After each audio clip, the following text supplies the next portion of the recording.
बिस्मिल्लाहिर्रहमानिर्रहीम। अस्सलाम वालेकुम नाज़रीन, कैसे हैं आप? मैं मुनीर अहमद मलिक। नाज़रीन, आपको बताते हैं कि इस वक्त जो सूरत हाल है पाकिस्तान के अंदर इलेक्शन के हवाले से सुप्रीम कोर्ट के अंदर जजों की तकसीम, मुख्तलिफ जूनियर जजेस की तरफ से चीफ जस्टिस ऑफ पाकिस्तान पर इल्ज़ामात, बल्कि उन पर अहकामात चलाना और फिर एक जस्टिस का बेंच से अलहदा हो जाना। तो इस वक्त सवालिया निशान तो बहुत हैं, लेकिन कुछ अच्छा भी होता नजर आ रहा है, क्योंकि सुप्रीम कोर्ट ऑफ पाकिस्तान के चीफ जस्टिस जो हैं वो इस वक्त डट चुके हैं। उन्होंने किसी भी प्रेशर को जो है ना अपने ऊपर नहीं लिया, किसी वो दूसरे मूड में नजर नहीं आ रहा है। आइन की खातिर उन्हें भी शायद अंदाजा हो चुका है कि अगर मैं आइन की खातिर खड़ा हो गया तो शायद तारीख में मैं भी अमर हो जाऊं और जो है ना अवाम मेरे साथ खड़ी हो जाए, और अवाम खड़ी भी होगी, क्योंकि अवाम भी देख चुकी है इस हुकूमत की जो नाअहलियाँ हैं और जो इनकी जो ज़ाती जो है ना मफादात के लिए उन्होंने जो कानून साजियाँ की हैं, जैसे कि अब जो हो रही है ये भी उनके ज़ाती फ़ायदे के लिए है।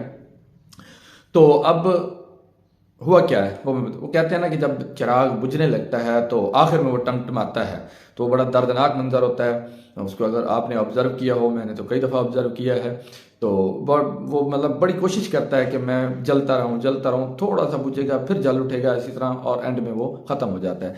तो सेम इसी तरह जो है ना चीफ जस्टिस ऑफ पाकिस्तान के साथ भी हो रहा है कि उनको बिल्कुल ही वो किया गया है, लेकिन वो फिर भी अपने पैरों पे खड़े हैं। उन्होंने किसी भी दबाव को जो है ना बर्दाश्त नहीं किया।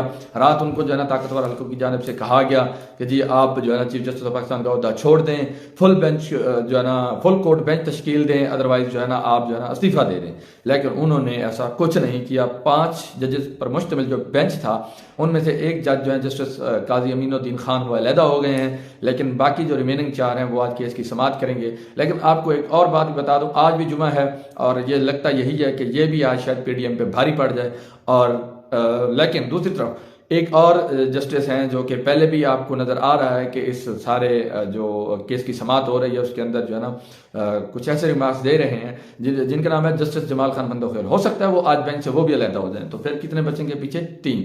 तो फिर शायद चीफ जस्टिस ऑफ पाकिस्तान जो ना फुल कोर्ट बेंच की तरफ चले जाएं। लेकिन फिलहाल आज 4 जजेस पर मुश्तमिल जो बेंच है यही केस की समाअत करेगा। लेकिन अगर वो जज अलहदा होते हैं तो फिर शायद आज समाअत मुलतवी कर दी जाए और जो है ना आइंदा के लिए उसको डाला जाए सोमवार तक, और हो सकता है फुल कोर्ट बेंच बना दिया जाए।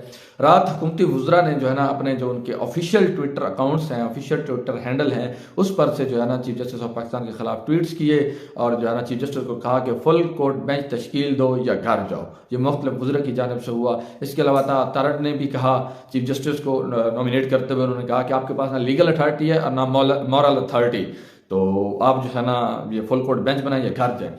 तो तारड़ तो खैर उनको ये बातें जेब देती हैं, क्योंकि उनका बैकग्राउंड ही ऐसा है।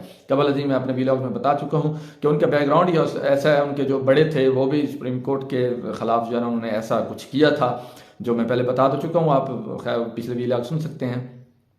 उन्होंने जो है ना ब्रीफ केस बांटे और जजेस को मुतनाज़ा किया, उनके खिलाफ जो है ना हमला भी करवाया, हमला तक में वो शामिल थे। तो खैर तारड़ जो है ना वो वैसे ही कुछ ज़्यादा ही वो बोल जाते हैं। तो अब एक और जुमा है वो शायद इनको भारी पड़ने वाला है। अब इस वक्त जो सिचुएशन है ना सुप्रीम कोर्ट के अंदर वो ये है कि ताकत बामुकाबला आइन, ये मुकाबला हो रहा है। ताकत बामुकाबला, एक तरफ आइन है जिसके साथ चीफ जस्टिस ऑफ पाकिस्तान खड़े हैं, और दूसरी तरफ ताकतवर हल्के हैं जो ये कहते हैं कि इलेक्शन नहीं होगा, बल्कि आप आपस ही छोड़ दें। जो समाअत कर रहे हैं ना केस की, आप जो है ना बेंच से अलहदा हो जाएं। वो कुछ तो ये कह रहे हैं कि चीफ जस्टिस अलहदा हो जाएं और बाकी जो है ना वो केस को सुने। देखें जी इनकी मतलब अगर चीफ जस्टिस बैठे हैं और ये भी कहा जा रहा है कि जी इनको वो जो दूसरे 2 जस्टिस हैं, जस्टिस इजाजुल हसन, जस्टिस मुनीब अख्तर, वो चीफ जस्टिस ऑफ पाकिस्तान को शेडो फ्राहम करते हैं। और भाई वो कैसे करते हैं? वो जूनियर हैं, जो सीनियर है, सीनियर के पास पावर ज़्यादा होती है। फुल कोर्ट उसने बनाना है, उन्होंने तो नहीं बनाना, वो कैसे कर सकते हैं? खैर जो भी आइन के साथ खड़ा होगा तो वो यही होगा कि वो समझ लें कि वो प्रोटेक्ट कर रहा है, पीटीआई के साथ है और चीफ जस्टिस के साथ है। इसके अलावा अब देखना ये है कि होता क्या है कि ताकतवर तो ये कह रहे हैं कि आपने जो हुक्म देना है दे दें, इलेक्शन करवाने का हुक्म दे दें। करवाने तो हमने है ना, अख्तियार तो हमारे पास है, हम नहीं करवाएंगे। लेकिन इमरान खान ने भी रात ट्वीट कर दिया, उन्होंने कहा है कि हमें फुल कोर्ट बेंच या ये 5 जजेस के बेंच या 7 या 9 से हमें कोई फर्क नहीं पड़ता। हम ये देखना चाहते हैं कि आया कि 90 दिन के अंदर जो आइन में लिखा हुआ है इलेक्शंस होते हैं या नहीं होते, हमने सिर्फ ये देखना है। इसके अलावा फवाद चौधरी साहब ने भी रात कहा कि अगर जो है ना इलेक्शन या आइन के खिलाफ कोई फैसला आता है तो वकला जो है, वकला पहले भी कह चुके हैं 2-3 दफ़ा कि हम एक तहरीक चलाएंगे और ये तहरीक जो है ये आइन बचाओ तहरीक होगी और ये तहरीक बहुत बड़ी होगी। तो हुआ क्या, पहले क्या होता रहा है कबल अजी कि जब भी आइन टूटा मुल्क के अंदर, जब भी आइन की खिलाफ वर्जी हुई, सुप्रीम कोर्ट ने उसे जो है ना शेडो दिया, छतरी दी।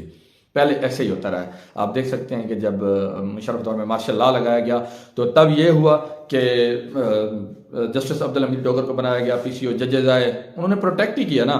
आइन टूट चुका था, उन्होंने जो मुशर्रफ गवर्नमेंट थी उसको प्रोटेक्ट किया, लेकिन बाद में जब बहाली की तहरीक चली वकला ने पूरा जोर लगाया और जस्टिस इफ्तिखार चौधरी बहाल हुए तो अब्दुल हमीद जो थे डोगर जस्टिस, उनको भी घर जाना पड़ा, पीसीओ जजेस को भी घर जाना पड़ा। लेकिन मैं अदलिया की तारीख बता रहा हूँ कि इन्होंने हमेशा आइन की खिलाफ वर्जी को प्रोटेक्ट किया, लेकिन ये पहली बार हुआ है कि चीफ जस्टिस ऑफ पाकिस्तान ने तमाम दबाव को मुस्तरद कर दिया और आइन के साथ खड़े हैं।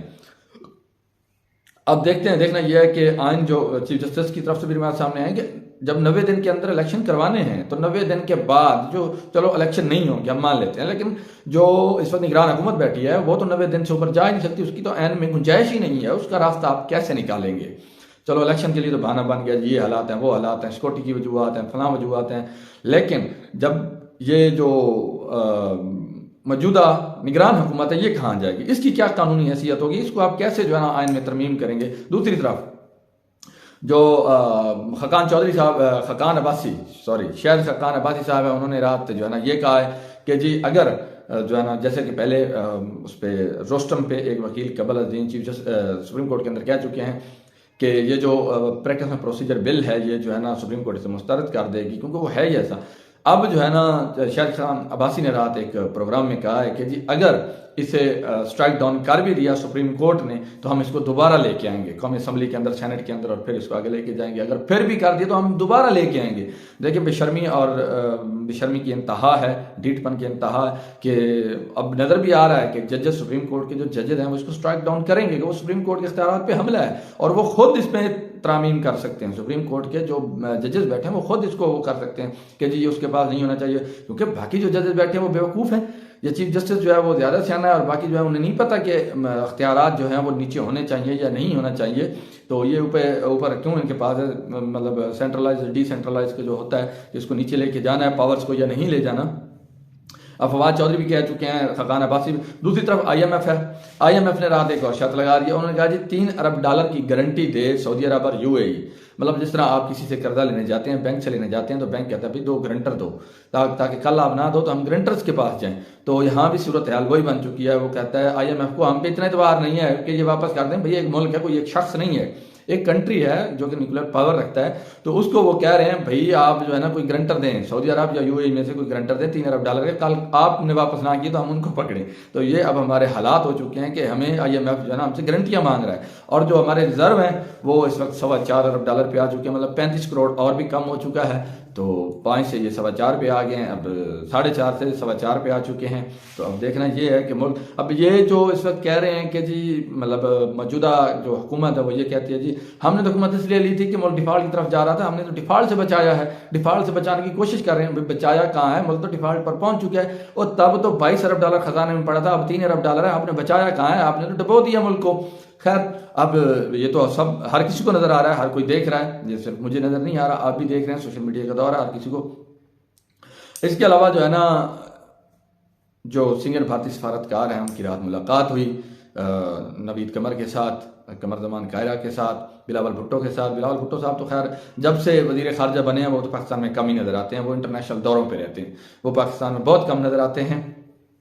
लेकिन रात सीनियर भारतीय सफारतकार के साथ जो मुलाकात हुई शायद वो कोई अच्छा शगुन हो, क्योंकि अगर यही मुलाकात यही भारतीय सफारतकार इमरान खान के साथ मिलता तो पता नहीं क्या क्या कहा जाता। जी ये देखिए इन्होंने रात एक और सौदा कर दिया है, कश्मीर भेज दिया है, गिलगित भेज दिया है, बलूचिस्तान भेज दिया है। और अब क्या है कि अब चूंकि उनके साथ मुलाकात हुई है तो अब जो है इसके जो है ना वो फवायद और फजाइल गिनवाए जाएंगे कि जी वो उनके साथ ये मुलाकात हुई और ये हुआ।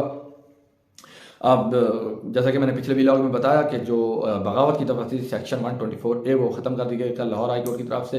अजहर मशवानी साहब का कोई पता नहीं, वो इसी केस में उठाए गए हैं। लेकिन आज जो है ना पाकिस्तान तहरीक इंसाफ की जानिब से मुल्क गिर एहतजाज की कॉल दी गई है अजहर मशवानी के अगवा के खिलाफ। तो दूसरा, लाहौर हाई कोर्ट ने उनकी जो है ना बाजियाबी के लिए मंडे तक, सोमवार तक का टाइम दिया हुआ है कि सोमवार को उनको बाजियाब करके कोर्ट में पेश किया जाए। अब वो तो मंडे को पता चला गया कि आया कि वो बाजियाब होकर पेश होते हैं या कोई नया बहाना बनाया जाता है, वो हमारे पास नहीं है, हमें पता नहीं है, क्योंकि इदारे हैं, ताकतवर हैं, वो जो मर्जी जाके कह दें कि जी हमने तो नहीं उठाया। तो आप कोई वो जो बैठी है अदालत बैठी है, अदालत को गर्दन से तो नहीं पकड़ दें भैया आपके पास है, दें, क्योंकि अदालत को भी नहीं पता, लेकिन है किसके पास है वो सबको पता है। तो आज देखना ये है कि ये एहतजाज की कॉल जो है ये पूरे पंजाब में कामयाब होती है और उसके अलावा जो है इसके क्या कॉन्सिक्वेंसेज आते हैं। दूसरी तरफ राना सनाउल्लाह ने भी, जो कि एंटी इमरान है, उन्होंने ये कह दिया है कि इमरान खान को मुज़ाकरात की पेशकश की है। इमरान खान को तो नहीं की, पाकिस्तान तहरीक इंसाफ को की है। इमरान खान को क्या है, मैंने इमरान खान को हटा के आप आए मुज़ाकरात के लिए, हम तैयार हैं, लेकिन अगर इमरान खान साथ हैं तो हम नहीं हैं। तो इमरान खान को वैसे भी वो जो है ना काफ़ी पेशकशें पहले भी हुई हैं इलेक्शन के हवाले से, आप ये करें वो ना करें, आप ये करें वो ना करें, तो हम इलेक्शन करवाने को तैयार हैं। लेकिन इमरान खान ने कहा नहीं, शराइत वो होंगी जो मैं रखूँगा, लेकिन 90 दिन के अंदर इलेक्शन करवाएं। तो अब देखना ये है।